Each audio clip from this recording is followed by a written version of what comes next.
दर gas दर को नहीं विरोधी को टार्गेट कले अरुण। विधायक और सांसद प्रार्थी माराथन आशीर्वाद भिक्षा समावेश हुड़हुड़ी शंख ध्वनि रे प्रकंपित सभास्थल। नयागढ़ निर्वाचन मंडल विभिन्न स्थान में आज नयागढ़ बीजेडी विधायक प्रार्थी डॉक्टर अरुण कुमार साहू एवं पुरी सांसद प्रार्थी अरूप पट्टनायक विभिन्न पंचायत रे माराथन प्रचार आरंभ करिसेंती। नयागढ़ विधायक मंच उपरु सीधा सड़क केंद्र सरकार को टार्गेट करिसेंती। पेट्रोल और डीजेल दर वृद्धि, उज्ज्वला गैस योजना दरदाम वृद्धि को नहीं बीजेपी असल मुखा खोलिसेंती। ये तो सारा पृथ्वी रे तेल दर सस्ता है गला। पेट्रोल डीजेल तमे के कमाई दिला जेतले रूस यूक्रेन युद्ध होला रूस मन इच्छा तेल जोटा 100 टका रे बिकिया कथा 10 टका हमको बिकिला सेतेबेले तो तेल दर कमाइलो कि मते जवाब दियो। तेल दर कमाइलो पेट्रोल डीजेल दाम बढ़िला। पेट्रोल डीजेल दाम बढ़िले ट्रक दे ट्रेन रे जो आसो जिंस सेटा ट्रांसपोर्टेशन करी परिवहन करी सब नित्य व्यवहार जो जिंस दरदाम बढ़िला। गैस कमे उज्ज्वला अच्छी उज्ज्वला बर्तन कला एवं मु आपण मान को कही रखे आपण मानकर जो विजु स्वास्थ्य कल्याण योजना आम पाखे गोटे कार्ड अच्छे। कार्ड भितर 5 लाख टका पुरुष 10 लाख टका महिला क्या मिशन शक्ति माँ मैंने माननीय मुख्यमंत्री गोटे परिवार को सबको बेसी दिखती से महिला मान अग्राधिकार दिखती। आम बड़ बड़ हस्पिटाल चिकित्सित हो गले कार्ड देखु पैसा कटिला आम चिकित्सित हो तमें गोटे योजना कर इंश्योरेंस कंपनी दे आयुष्मान भारत जो आम लगा आम विजु स्वास्थ्य कल्याण बंद करवा आयुष्मान भारत लगे। आयुष्मान भारत मोटरसाइकेल एक्सीडेंट हेले केस कर कागज पत्र कर पाइब ठीक जଣା नहीं पाइला अधा पाइब 3 भाग भागे पाइब तमें बर्तमान से योजना लागू कर स्वास्थ्य काटो विजु स्वास्थ्य कल्याण आम पकेट में 5 लाख प्रति वर्ष अच्छी पुरुष प्रति वर्ष 10 लाख प्रति वर्ष गोटे थर से केते लोक भल वर्ष को 3000 कोटी टका खर्च कर मुझे आह्वान देना चाहे जदि जिते बड़ बड़ जातीय स्तर हूँ राज्य स्तर हूँ ये नयागढ़ माटीर छुआ आपण मानकर भाई आपण मानकर पुआ अरुण साहू जदि जवाब मांगती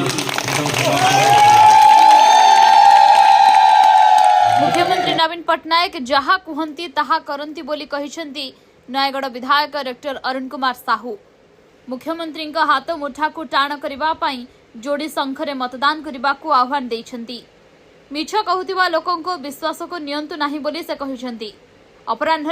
नयागढ़ ब्लॉक रो नाटुगां, चंपतीपुर, गदाधर प्रसाद, सरधापुर, बालुगां, लक्ष्मी प्रसाद, चंडी बस्त, मुथा गाड़िया, भाटसाही, अभिमानपुर प्रभृति स्थान रे प्रचार सभा अनुष्ठित होईछि। गोटे आशीर्वाद गोटे भिक्षा गोटे अनुरोध आगामी 25 तारीख रे जो निर्वाचन होगा जाऊँगी आपण माने से आशीर्वादटा करेंगे मते आपण मानवर प्रिय विधायक को जोड़ी संख्यार आपण माने भोटटा देवे से आशीर्वादटा देवे से 2टा जाक भोट सीधा सड़क माननीय नवीन बाबू को जीव से 6ष्ठ थर मुख्यमंत्री हेबे मुख्यमंत्री शपथ ग्रहण करेंगे विरल गोटे कृतित्व हम आपण आशीर्वादटा देकी आपन सेवा नियोजित करेंगे। धन्यवाद। हजार हजार संख्यार महिला और पुरुष एही सभारे उपस्थित रही बिजु जनता दल को आशीर्वाद प्रदान करने को मत देइछंती। मोर हृदयर अभिव्यक्ति रखिबे जे एही से माटी एही से बालुगार पवित्र माटी जोठी मो छिड़ा है आपण मान को अनेक बार अनेक कथा कही एवं से मनीष माने आपण जो मानकर विशाल हृदय रे जो मानकर प्रशस्त चिंताधारा रे राशि राशि आशीर्वाद ढाली देइछंती। आपण मानकर शक्ति आपण मानकर आशीर्वाद आज नयागढ़ निर्वाचन मंडली सारा ओडिशा रे गोटे अग्रणी एवं उदाहरण पलटि निर्वाचन मंडली ଟିକେ ଆପଣଙ୍କ କଥା ମନକୁ ନେବେ ଏ ଯୋଉ କେନ୍ଦ୍ର ସରକାର ଯୋଉ କଥା କହୁଛି କେତେ ସତ କେତେ ମିଛ ମୁଁ ଗୋଟିଏ ଉଦାହରଣ ବକ୍ତବ୍ୟ ସରିଛି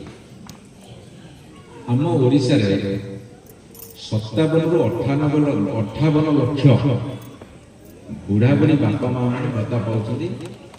500 ଟଙ୍କା ଥିଲା ଏବେ ନବୀନ 1000 ଟଙ୍କା କରିଛନ୍ତି ଏବଂ କହିଛନ୍ତି ବ୍ୟାଙ୍କକୁ ଯିବେନି ସେମାନେ ଘରେ ପାଇବେ ସେମାନେ କିଏ ଘରେ କିଏ ପଞ୍ଚାୟତ ପାଖରେ ପଞ୍ଚାୟତରେ ପାଉଛନ୍ତି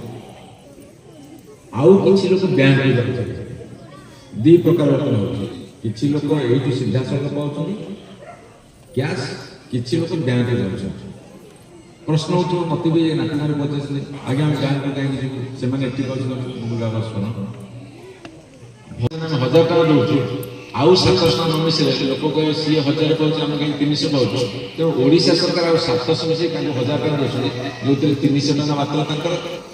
700 ଟଙ୍କା ଆମର ଏବଂ ନବୀନ ଯେତେବେଳେ ଚିଠି ଲେଖିଲେ ତାଙ୍କୁ ଯେ ସେଇଟା ମଧ୍ୟ ଘରେ ଦେଇଦେବେ ସିଏ କହୁଛନ୍ତି ଆମେ ଡିଜିଟାଲ ଇଣ୍ଡିଆ କରିଛୁ ସବୁ କମ୍ପ୍ୟୁଟର ମାଧ୍ୟମରେ ଆମେ ଦେବୁ ଆମେ ତମ ଘରକୁ ଦେବୁ ଏଇ ବାହାତିଆ ମାନଙ୍କୁ ପଚାର ଏମାନେ କହୁଛନ୍ତି ଆମେ ଭତ୍ତା ବଢ଼େଇବେ ତମେ ତ 10 ବର୍ଷ କ୍ଷମତା ରହିଲ 300 ଟଙ୍କା କାହିଁକି ଦେଉଛ ତମେ ଉତ୍ତରଟା ଦିଅ ଏଇ କଥା ଆଗରୁ ଥିଲା ଆପଣ କିଏ ଜାଣିଥିଲେ ଏଇମାନଙ୍କର ମୁଖା ଯଦି ନ ଖୋଲିବୁ ତାହେଲେ କେତେ କଥା ଗପିବେ ତାର ଠିକ୍ ଠିକଣା ନାହିଁ ମୁଁ ତେଣୁ ଭାବିଲି ମୁଁ ତାଙ୍କୁ ବ୍ୟକ୍ତିଗତ ଆକ୍ଷେପ କରିବିନି କିନ୍ତୁ ନୀତିଗତ ଭିତରେ ଯୋଉ ମିଛ କଥାଟା କହୁଛନ୍ତି ସେ ମିଛ କଥାଟାକୁ ଧରା ନ ପକେଇଲେ ଏମାନେ ମିଛ କହିକି ମାଡ଼ିଯିବେ ମିଛ କହିକି ଦେଶଟାକୁ ବର୍ବାଦ କରୁଛନ୍ତି ଏହି ପ୍ରଚାରରେ ଜିଲ୍ଲା ପରିଷଦ ସଦସ୍ୟ ସୁଭାଷ ଚନ୍ଦ୍ର କଅଁର ସରପଞ୍ଚ ଏବଂ ସମିତି ସଭ୍ୟମାନେ ସାମିଲ ହୋଇଥିଲେ ସେହିଭଳି ଭାବରେ ପୂର୍ବାହ୍ନରେ ଓଡ଼ଗାଁ ବ୍ଲକର ଉଦୟପୁର ନାଉରିଆଗଡ଼ା ଟାଙ୍ଗିସାହି ନାଠିଆପଲ୍ଲୀ ତୋଟାପଲ୍ଲୀ ଧଜୋଲା ଖଙ୍ଗାରପଲ୍ଲୀ ସାତପଟିଆ ଗ୍ରାମରେ ଗ୍ରୀନ୍ କ୍ୟାମ୍ପେନ୍ ଅନୁଷ୍ଠିତ ହୋଇଛି ବିଧାୟକଙ୍କ ସହ ଓଡ଼ଗାଁ ବ୍ଲକ ଅଧ୍ୟକ୍ଷ ଜିଲ୍ଲା ପରିଷଦ ସଦସ୍ୟ ସରପଞ୍ଚ ଓ ସମିତି ସଭ୍ୟମାନେ ସାମିଲ ଥିଲେ ବ୍ୟୁରୋ ରିପୋର୍ଟ ବାଘୁଆ ବାର୍ତ୍ତା।